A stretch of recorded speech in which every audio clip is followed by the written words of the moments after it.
The following recorded program contains coarse language and content not suitable for a younger audience. Viewer discretion is advised.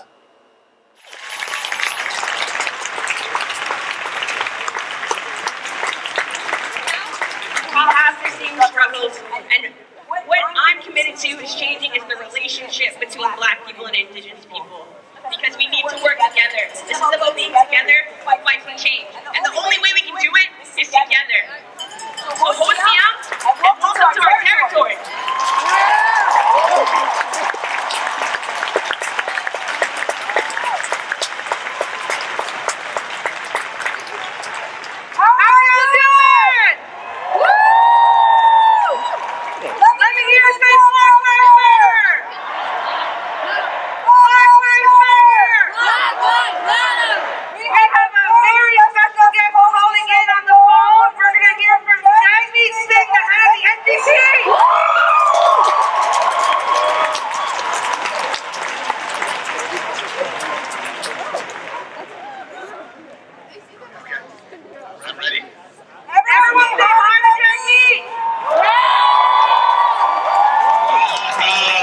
Amazing. Oh my goodness. You know, people often say in a rally that this is what democracy looks like. I say forget that. This is what power looks like. And I want you to know that the people coming together, what we're seeing across this country, across North America, we see people come together demanding action. It is working. People are feeling the pressure. I've been calling on Trudeau to bring in change, and I've been citing these movements. I've been citing people going to the streets and saying that this is enough. But we need action now. And we're celebrating. We're celebrating the power of people to break shackles. The power of people to fight for freedom. And in that memory, today is another day where we're going to demand more justice. More power to people, meaning we need to listen to the calls for defunding the police and say we need to fund healthcare, not the police. We need to fund it to take care of people. We need to invest in communities. If we want to build safer communities, you don't build safer communities by hiring more police. You build safer communities by having more affordable housing, by creating more jobs, by investing in community programs. That's how you build safer communities.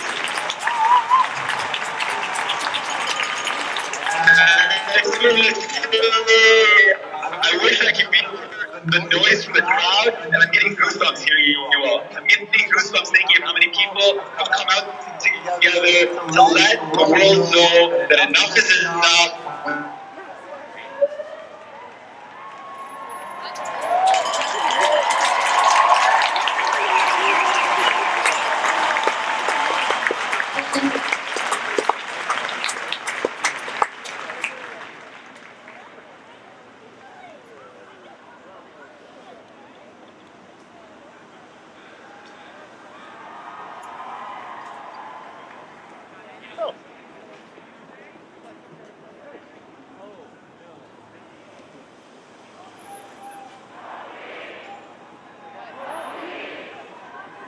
No peace. No peace.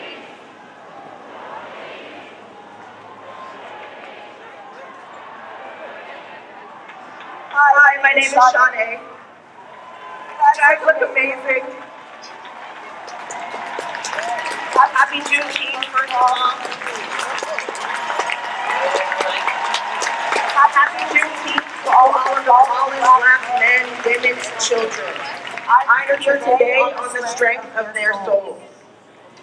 I wrote down a few things and I'd like to share them with you. We are rising up from the bones, blood, and ashes of our people. We are rising up from hundreds of years of slavery and systemic oppression. We will not stop until there is justice. We will not stop until we have equal rights. We will not stop until the police stop killing our men. Until the police stop killing our children. We will not stop until the police stop killing us. It is time to agendas that perpetuate racism. It is time to take down these institutions that want nothing more than to dehumanize us and mute our Black voices. It is time to rewrite our history as Black people. We have had enough. It is time to take action, and the time is right now. To all white people and other people of color, now is your time to choose a side. Either you're with us or you're against us. Period.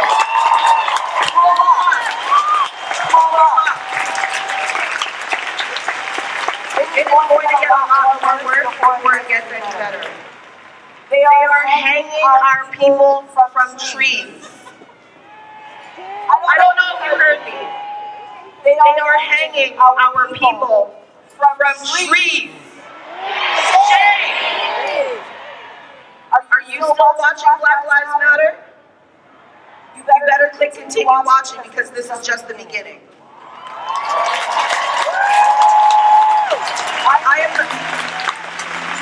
I am the mother of a Black queen.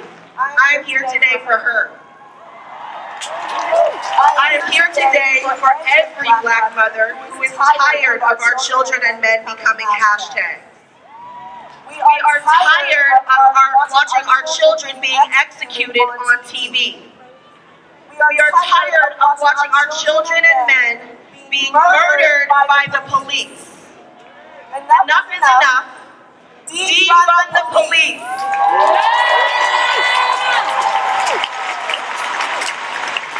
Say it with me. Defund the police. Defund the police. Defund the police. Defund the police. We cannot reform the police. There has not been a single era in history in which police were not used as a force of violence against Black people. The police must be abolished before it can be transformed. We need anti-racism taught in every school in Canada. We need a zero tolerance for racism policy built into every school across Canada. Teachers need to be taught how to implement these anti-racism policies every time one of our beautiful children gets called a nigger. Or gets beat up. Or made feel less than because of the color of their beautiful Black skin. All of our children will spend half of their adolescence in our public and private school system. Non-children of color really need to learn the difference between right and wrong. Our Black children deserve to walk into school every day and feel safe. And even more than that, they need to feel prioritized. Because up until today, they have been left to defend themselves. And Black mothers have been left to do damage control with little or no help from the school. My name is Sade. I'm a Black mother, a Black daughter, a Black sister, a Black auntie, and a Black friend. I am a Black woman. I speak for the voices. I speak for the voices that will never be heard, and I stand for the souls that never stood a chance. Black Lives Matter!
Well, I got disconnected. I felt like I probably should talk a bit about what happened in Parliament.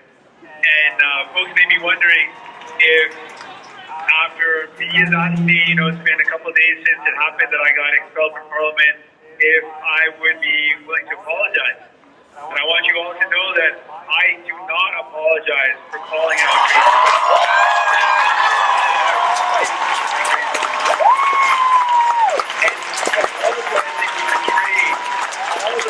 all of you right now who are demanding and calling out and saying that Black Lives Matter. We're saying that Indigenous lives matter.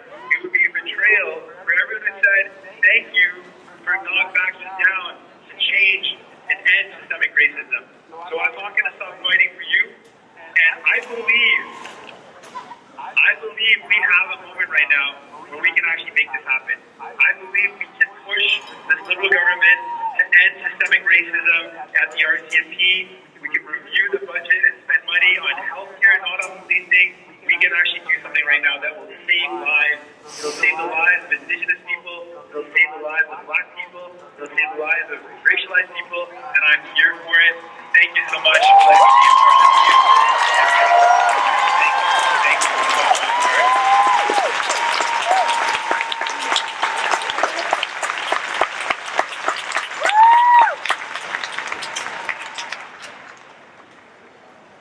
So we are going to have Sadie's going to give you a little history. Are you ready for a history lesson? Are you ready to learn? Because you're going to learn today.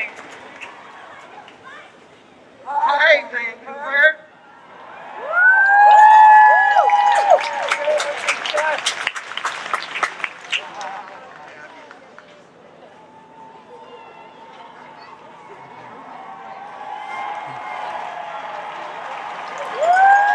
This is truly what Vancouver and what Canada should be about.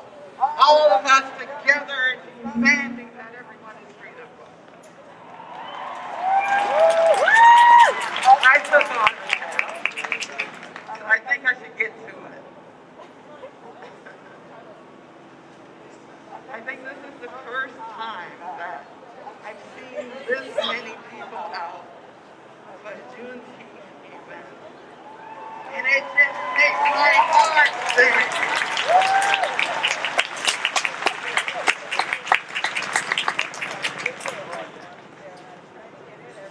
I'm going to pull my mask off a little bit so you can hear me.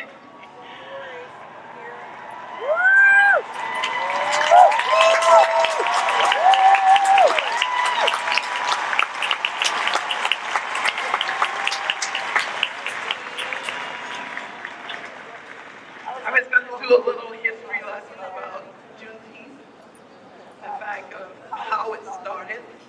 And then I wanted to also talk about some of the lessons we can learn from that episode and from many others. Some that face Americans, but also how many of the same issues and challenges that operate within the states also operate here. And because we have a system that says that we're so much better than the states, we tend not to take any of these things very seriously. And that happens.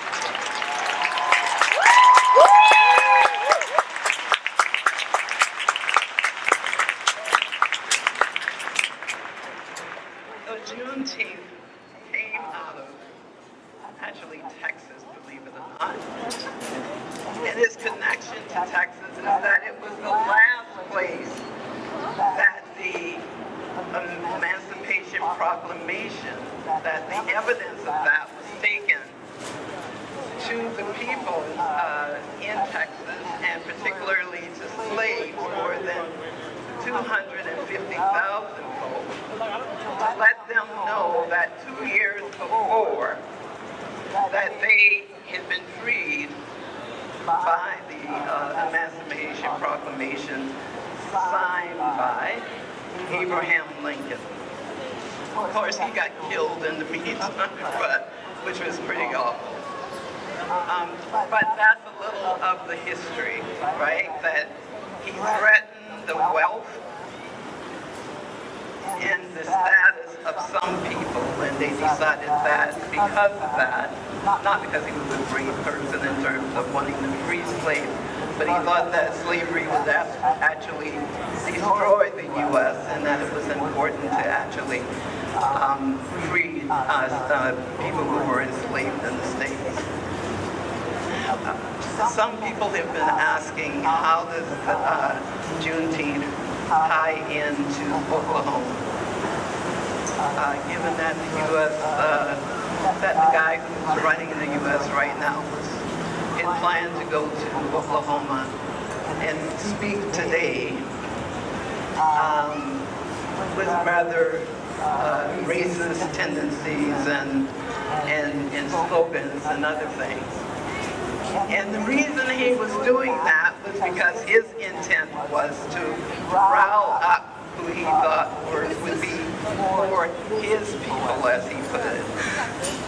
Not everyone, right? So now he's decided, of course, to go and do that tomorrow.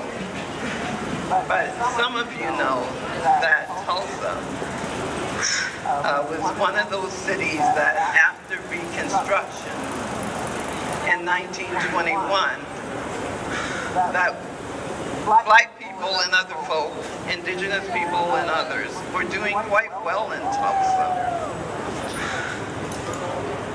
So at 1921, when the incident took place, there were riots. They burned down the whole district of Greenwood, which was the main black area of Tulsa.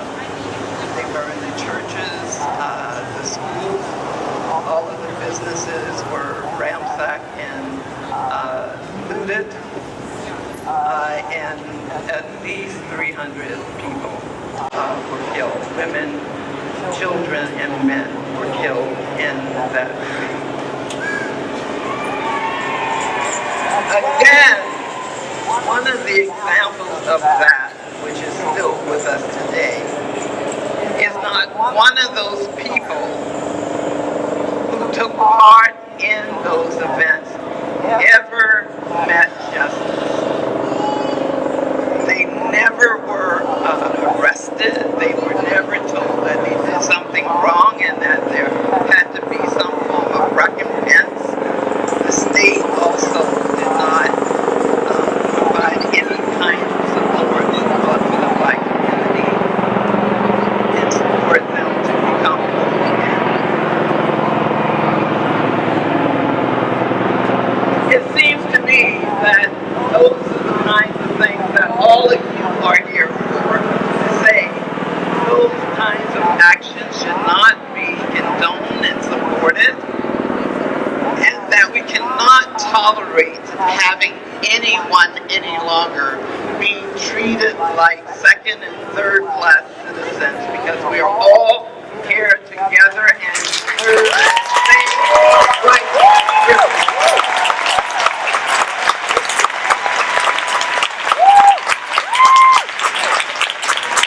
We're going to actually be asking all of you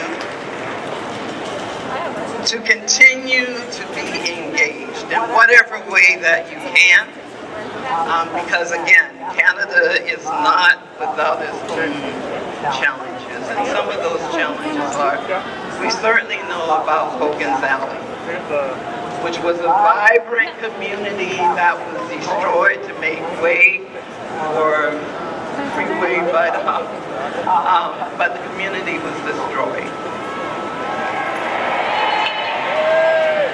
We need your help to ensure that in fact the city and the province and the feds take on ensuring that there are resources for the community to actually have an area within the city that is supportive of the black community in the future. We also need all of you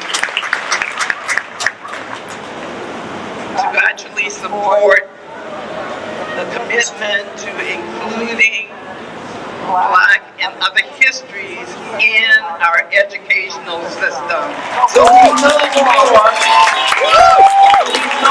about all of who we are in the wide diversity of people who have made this country what it is.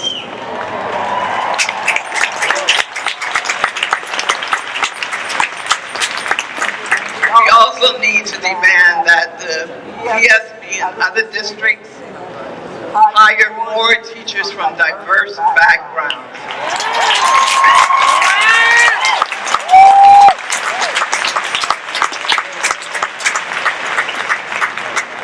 That our education staff and supports should represent all of us.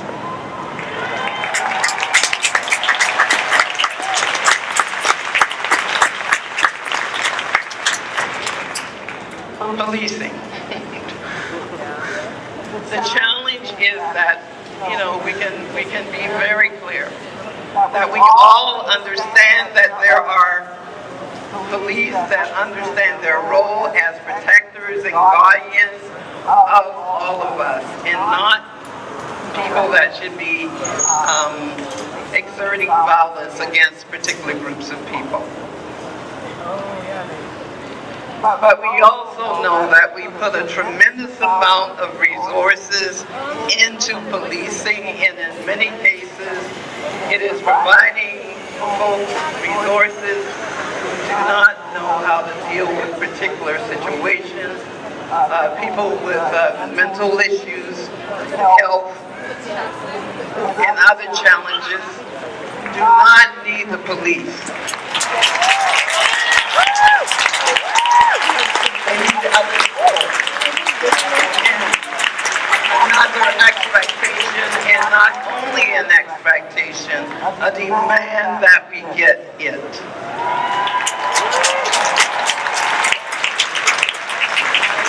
I'm going to actually take my leave because there are other people to come up here to speak to you tonight. But again, walking up here, it reminded me of Nina Simone talking about us taking back the night. Thank you so much.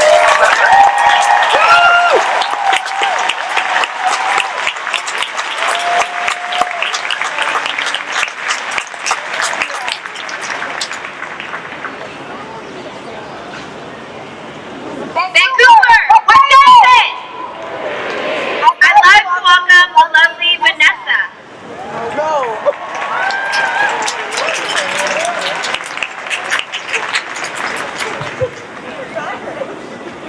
Hello, good people.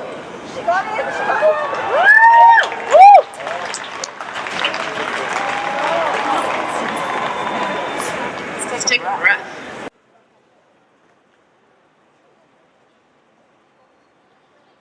You can breathe. Let's take another breath.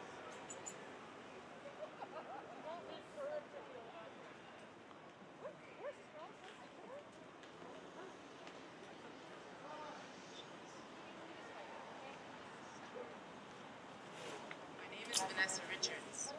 I was born here on these territories. My family comes from Trinidad and Tobago.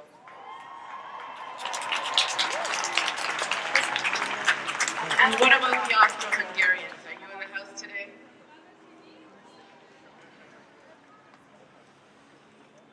I want to talk to you a little bit about history, and I want to do something with you that I hope you will each take your breath to.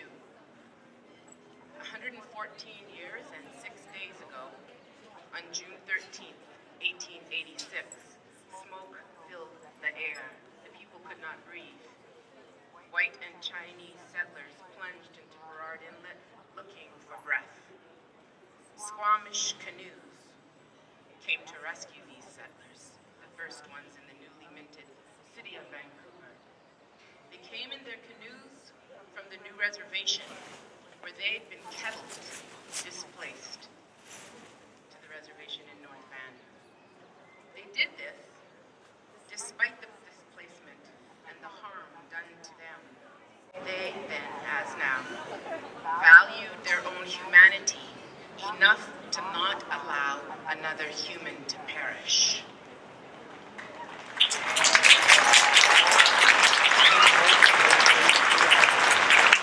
The fire was started when clearing land for the Canadian Pacific Railway. The fires of capitalism and white supremacy have burned in this territory since then. The CP Railway would become one of the major arteries for bringing African Canadian and African American working men as porters and eventually their families to Vancouver, settling in the area that was known then by the slur of Hogan's Alley. That was a place where people could find a place to live and eat and make a home amongst other racialized people in Vancouver at that time, poor and racialized people in Vancouver. And in our effort to consider reconciliation, we'd have to acknowledge the harm done to a people who lost many of their songs, ceremony, and drums. This was the case and is the case for most Indigenous and African people when encountering the culture of whiteness. We then have to acknowledge that white culture did this to themselves first. New songs that retained African musicality merged with the imposition of new forms, and that's always been a part of our civil rights freedom movements. In these COVIDian times, singing is one of the most dangerous things we can do. And it spreads the virus, because it spreads the virus that's killing Black and Indigenous people disproportionately because of white supremacy. The people of the African diaspora have always mingled in this so-called Canada since we were first kidnapped and forced into unpaid labor as early as 1400. 1619 remains a key date for slavery in the Americas. But focusing too much on that first arrival of enslaved people at Jamestown can distort our understanding of Canadian history.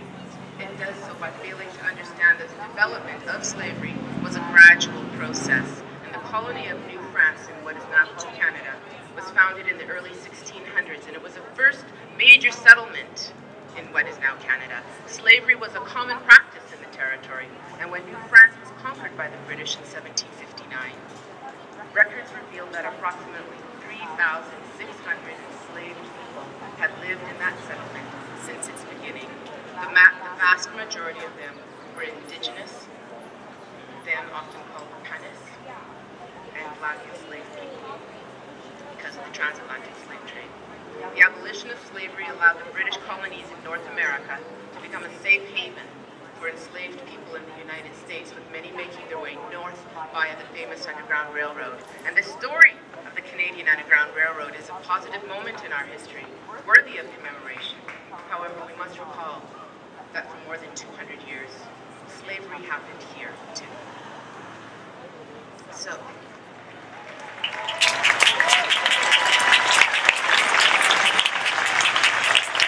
I'm a choir, and that singing is dangerous and can't be a part of this civil rights movement in the way that it has been historically, is an additional broken piece of my heart right now. So I've done a workaround I'm pretty excited about. But looking for common songs to share with you today in a culture where we all have our own personal playlists is a struggle. But in talking with Nova, and big up Nova and Jamaica for your work, Black women.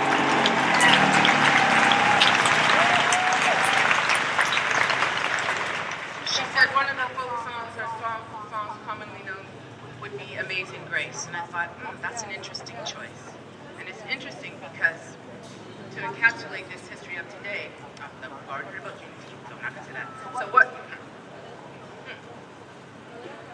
Thank you. So we're going to hum. We're going to hum with our lips closed and let our vibration become a sonic tonic that we can acknowledge our history and create the future we want to be here today from this moment on.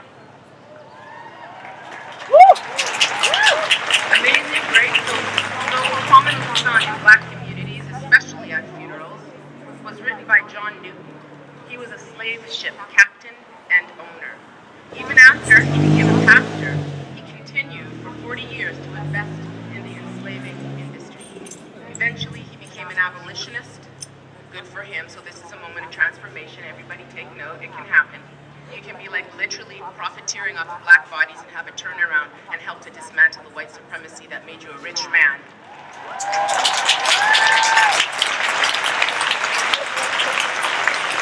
So he inspired Wilberforce and a group of British abolitionists with this pamphlet that he put out. And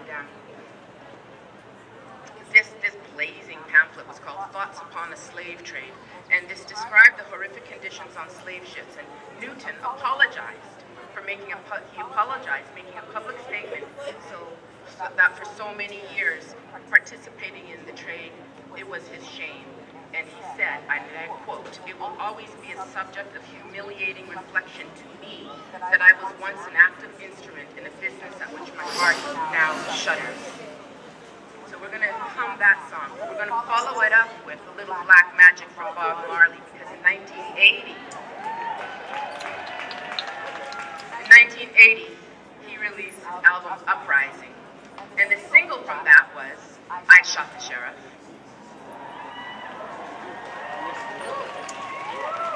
And Redemption Song. Redemption Song urges listeners to emancipate yourself from mental slavery, because none but ourselves can free our minds. These lines were taken from a speech given by the Jamaican Pan-Africanist Marcus Garvey. Marcus Garvey! So Marcus Garvey spoke these words in Canada at St. Philip's African Orthodox Church in Sydney, Nova Scotia in 1937.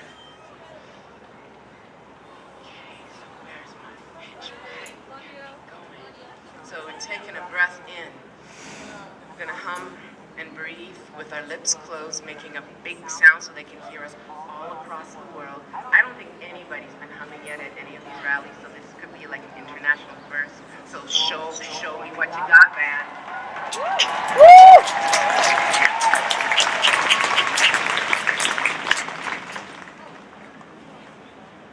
And we'll start with we'll do the chorus of Redemption Song.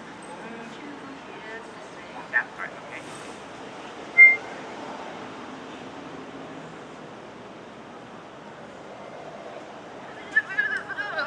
Geez, I'm nervous. Here we go.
all right.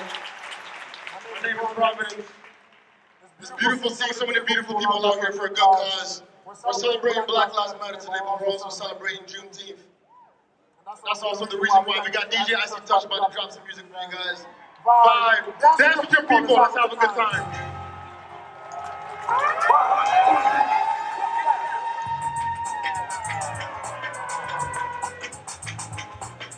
Don't be shy now. Let me see you do a little two-step one time, you know.